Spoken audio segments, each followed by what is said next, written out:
कुछ संक्षेप कहूं दोहराई, सब संशय तुमरे मिट जाई।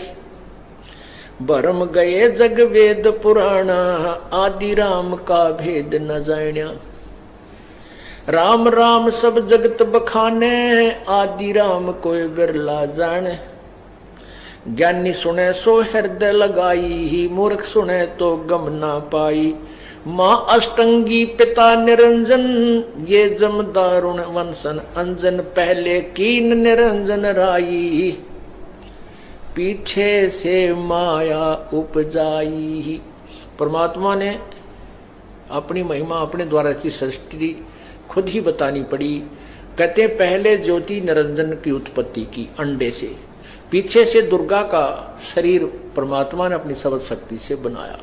पहले कीन ये ज्योत निरंजन राई, पीछे से दुर्गा उपजाई। माया रूप देख अति शोभा, देव निरंजन तन मन लोभा। परमात्मा ने सबसे पहले 16 पुत्रों की उत्पत्ति की थी शब्द से। ऊपर के 3 लोकों की शब्द से उत्पत्ति की। अलखलोक, आगमलोक, अलखलोक और सतलोक तीसरे नंबर का। अनामी अकैलोक में परमात्मा पूर्व ही विद्यमान थे और सतलोक में की उत्पत्ति के बाद उसमें 16 पुत्रों की उत्पत्ति की और एक शब्द से वहां के सभी द्वीप अलग अलग स्थान उन पुत्रों के लिए बनाए थे। तो परमात्मा ने, सतपुरुष ने, कबीर प्रभु ने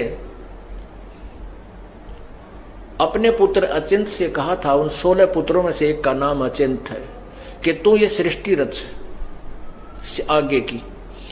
अचिंत ने अपनी सबद शक्ति से इस अक्षर पुरुष परब्रह्म की उत्पत्ति की। अक्षर पुरुष वहां सतलोक में बने मान सरोवर, एक अमृत सरोवर के अंदर जाकर के आनंद मगन हो गया, नहाने लगा, स्नान करने लगा और उसी में निंद्रा आ गई, क्योंकि वहां श्वासों से शरीर नहीं है। बहुत समय तक बाहर नहीं आया। तब परमात्मा ने उसको जगाने के लिए, जल से बाहर निकालने के लिए उस अमृत तत्व उसको ही लेकर के, उस अमृत जल को लेकर के एक अंडा उत्पन्न किया। उस अंडे में एक आत्मा प्रवेश की, वो गड़गड़ गड़गड़ करता हुआ नीचे गया, जिससे उस अक्षर पुरुष यानी परब्रह्म की आंखें निंद्रा भंग हुई। उसने देखा कि मेरी निंद्रा किसने भंग कर दी। जैसे कोई अधूरी नींद जागता है तो उसमें थोड़ा सा दुख होता है, महसूस करता है, वो क्रोध होता है, कोप होता है। तो उस कोप से अक्षर पुरुष ने, ज्योति निरंजन ने अपनी दृष्टि से देखा तो वो अंडा 2 भाग हो गया। उस कोप से वो पक के बाहर फट गया। उसमें से ये ब्रह्म निकला, क्षर पुरुष निकला, ज्योति निरंजन निकला।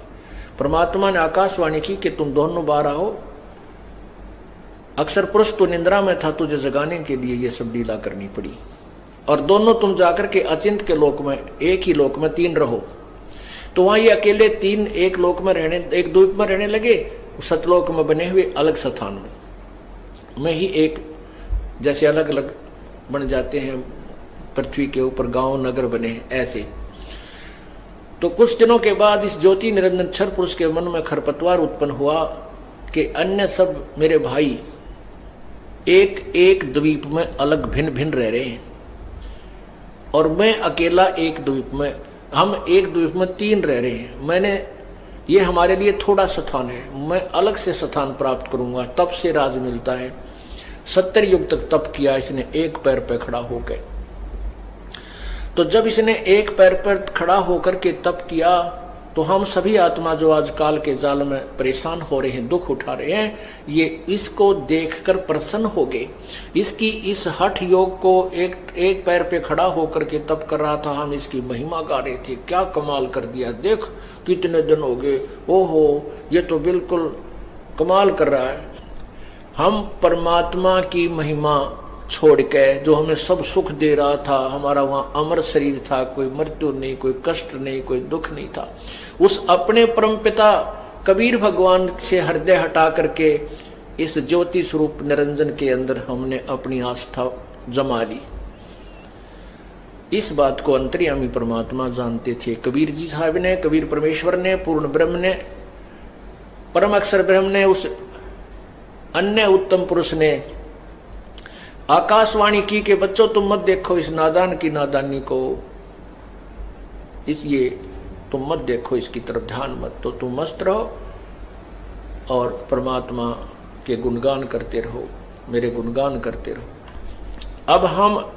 अब हम ऊपर से तो सावधान हो गए ऐसे, लेकिन हृदय से इसकी चाह नहीं गई ज्योति निरंजन ब्रह्म की, हम इसको चाहते रहे। और यही बीमारी आज हमारे है।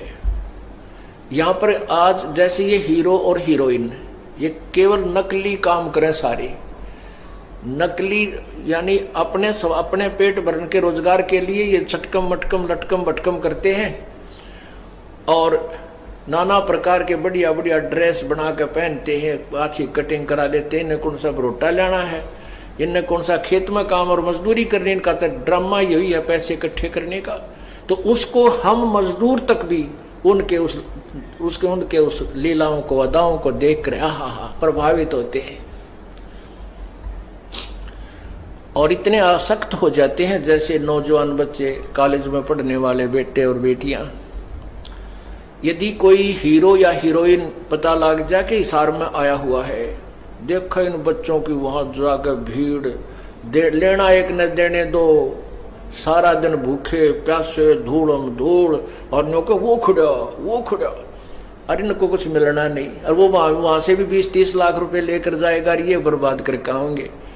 तो ऐसे ही हम इस ज्योति निरंजन के ऊपर आसक्त हो गए और ये इससे कुछ मिलना नहीं, ना इससे हमने कुछ संबंध था, लेकिन वो बीमारी ला ली और वही आज तक हमारे अंदर विद्यमान है। तो इस प्रकार हम अंदर से अंदर इसको चाहने लगे। परमात्मा ने बहुत बार संकेत किया, आकाशवाणी की, हम नहीं माने, अंदर से इसको चाहते रहे, ऊपर से बुगले भगत बने रहे।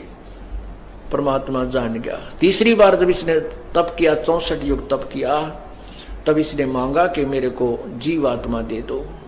इन लोकों में प्रथम जो 70 युग तप किया तो उसके बदले में 21 ब्रह्मांड दे दिए, और दूसरे बार तप किया तो इसको 5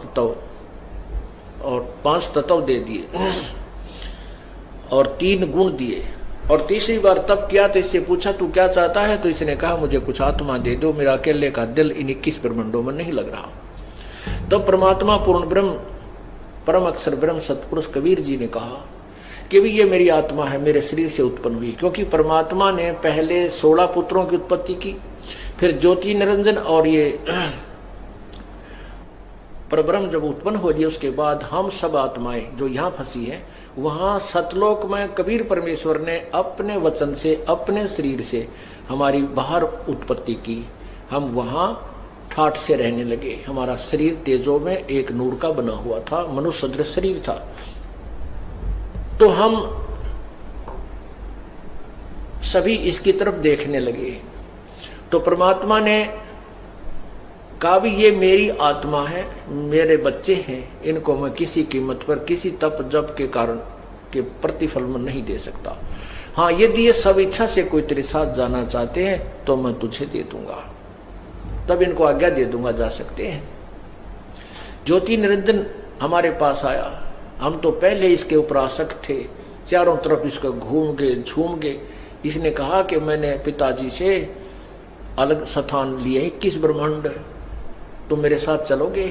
हम तो तैयार थे। हमने कहा, आप जी ने, सभी ने कहा कि हम तैयार हैं, यदि पिताजी आज्ञा देंगे तो हम चल पड़ेंगे।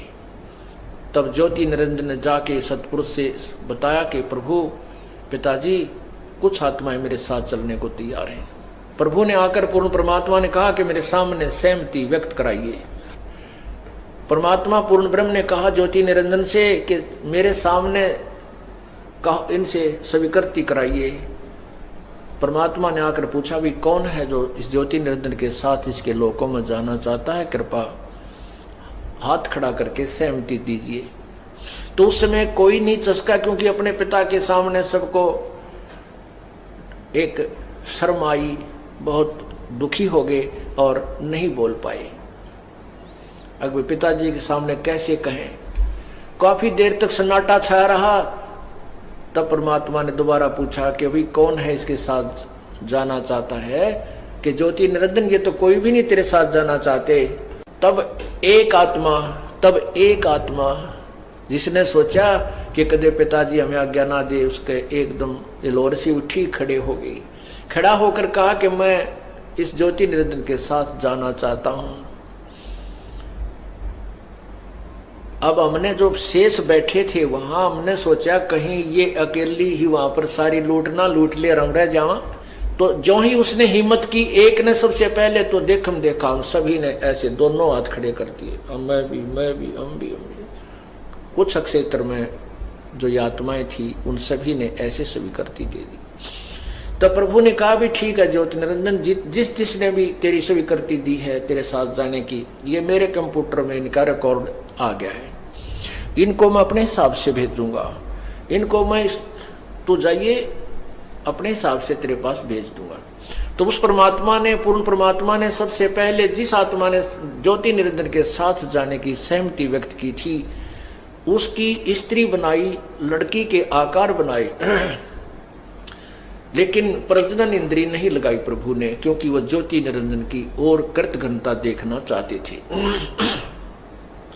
बाकी सब अंग लगा दिए, सतन वगैरह सब स्त्री वाले बना दिए, और उसके अंदर उसका नाम अष्टंगी प्रकृति देवी दुर्गा आदि माया भी कहते हैं। आदि माया प्रकृति उसका नाम हुआ। उसके अंदर हम सभी को बीज रूप में परमात्मा ने प्रवेश कर दिया और उसको कहा कि बेटी मैंने तेरे को सबल शक्ति दे दी है और तेरे अंदर सभी आत्माएं प्रवेश कर दी है, तू अपने वचन से जितने भी जीव चाहेगी उतने ही स्त्री और पुरुष उत्पन्न कर सकती है।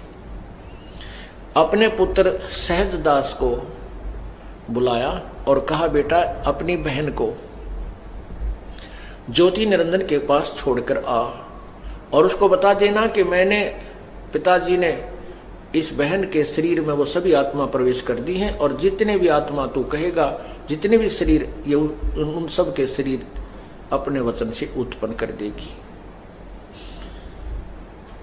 इतना कहकर के सहजदास उस अपनी बहन को लेकर के ज्योति निरंजन के पास गया और कहा कि ले पिताजी ने ये प्रकृति देवी तेरे पास भेजी है, इसके अंदर सभी वो आत्मा है जिन्होंने तेरे साथ रहने की स्वीकृति दी थी और पिताजी ने इसको सबल शक्ति दी है, जितने जीव तू चाहेगा ये वचन से बना दिया करेगी, तू उत्पन्न कर देगी। अब वहां इसको छोड़ के लड़की को सहजदास वापस आ गया अपने द्वीप में। अब वहां यहां से ये बीमारी शुरू होती है जो आजकल हम देख रहे हैं, जगह जगह बहन बेटियों के साथ बलात् होते हैं। तो यहां से काल यो मन जो है ये सब के अंदर विद्यमान है। इस काल मन निरूपी काल ने वहां ये घर गाला था। जब अकेली लड़की युवती लड़की को देख करके इसके मन में दोष आ गया और इसने उस लड़की के साथ दुर्व्यवहार करना चाहा। लड़की भी इसके अवभाव को समझ गई और अपनी इज्जत की रक्षा के लिए इसको नाना प्रकार से समझाया। कहा ज्योति निरंजन तू और मैं एक पिता की संतान हैं, तू पहले अंडे से उन्हीं के वचन से उत्पन्न हुआ और बाद में हम सब आत्मा भी उसी परमात्मा से उत्पन्न हुई हैं और हम दोनों बहन भाई हैं। और बहन भाई का ये सृष्टि क्रम अच्छा नहीं लगता, ये महापाप का भागी हो जाएगा। मेरे पास पिता की दी हुई सबल शक्ति है, मैं वचन से प्राणी उत्पन्न कर दूंगी। लेकिन ज्योति निरंजन के अंदर विषय वासना इतनी समागी, इतना रजोगुण प्रभावित हो गया कि उस पर वो नहीं रुक सका और उसने जबरदस्ती करनी चाहिए। तो लड़की ने सूक्ष्म रूप बनाया और उसके मुंह से, ज्यों ही उसने मुंह खोला हुआ था बदतमीजी करने के लिए, उसके मुख के माध्यम से पेट में चली गई, छोटा रूप बना के। वहां से आवाज लगाई पिताजी मेरी रक्षा करो, मेरी इज्जत बचाओ। तब परमात्मा जान के, पता था मालिक को कि अब पता चलेगा इनको, इस काल के साथ प्रसन्न होकर गए हैं, बिरानमाटी करेगा इनकी, पता था दाता को, पर नहीं माने। अब दुर्गा को और हम सबको मना किया था प्रभु ने कि तुम छोड़ दो, इस नादान की तरफ आसक्त मत हो, लेकिन हम नहीं माने थे।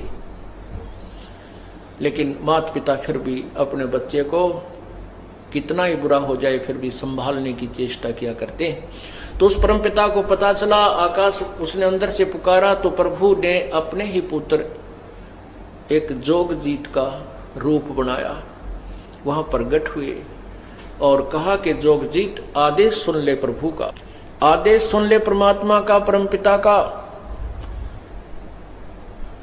सबसे पहले उसने जाकर के लड़की को उसके पेट से बाहर निकाला। जैसे अभी आपने शिव पुराण में देख पढ़ा था, ब्रह्मा जी ने अधूरा से अधूरा ज्ञान बताया है कि उस सदा शिव ने, ज्योति निरंजन ने, ब्रह्म ने अपने अंदर से, अपने शरीर से, अपने विग्रह से एक स्त्री की उत्पत्ति की जो त्रिदेव जननी प्रकृति दुर्गा अष्टंगी कहलाई। ये कैसे उत्पत्ति हुई, ये यथार्थ ज्ञान है, ये तत्व ज्ञान है जो आपको समझाया जा रहा है।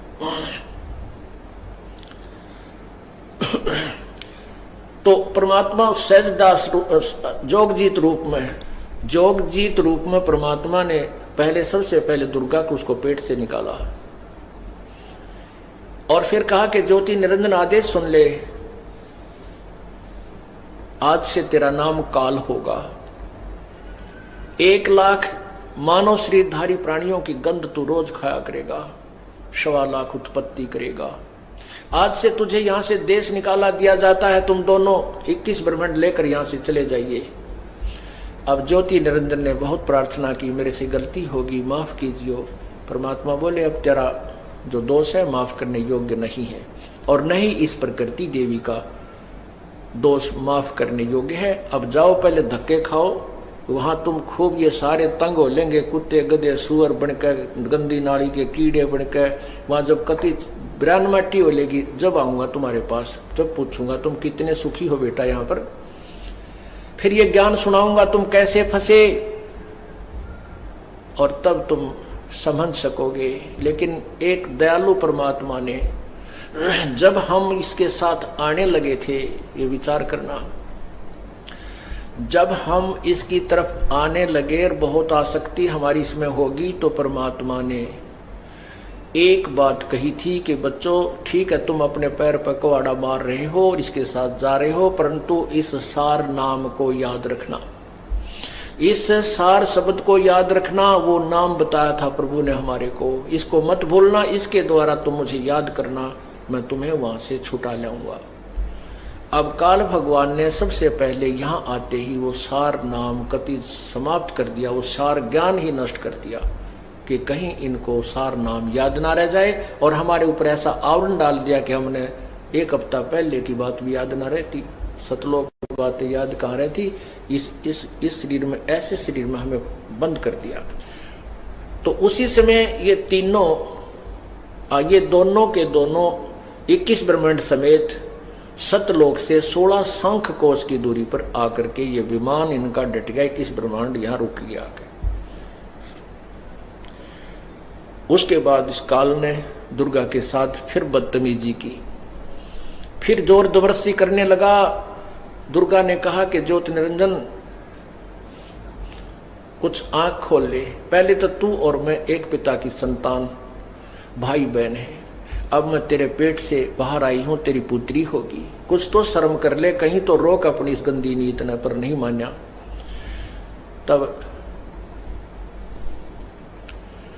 तब ज्योति निरंजन ने दुर्गा को के वो प्रजनन इंद्री बनाई, स्त्री योनि अपने नाखून से बनाई, शब्द शक्ति से, अपने शक्ति से बनाई, और जबरदस्ती शादी करके 3 पुत्रों की उत्पत्ति की।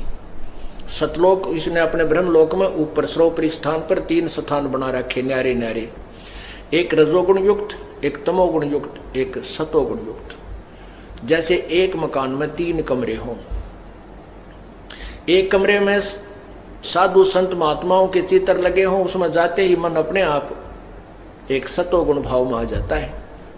एक कमरे में शहीदों और शूरवीरों के फोटो लगे हों, देशभक्तों के फोटो लगे हों, तो अपने आप मन में जो है ना एक शूरवीरता वाला गुण अपने आप उत्पन्न होने लग जाता है।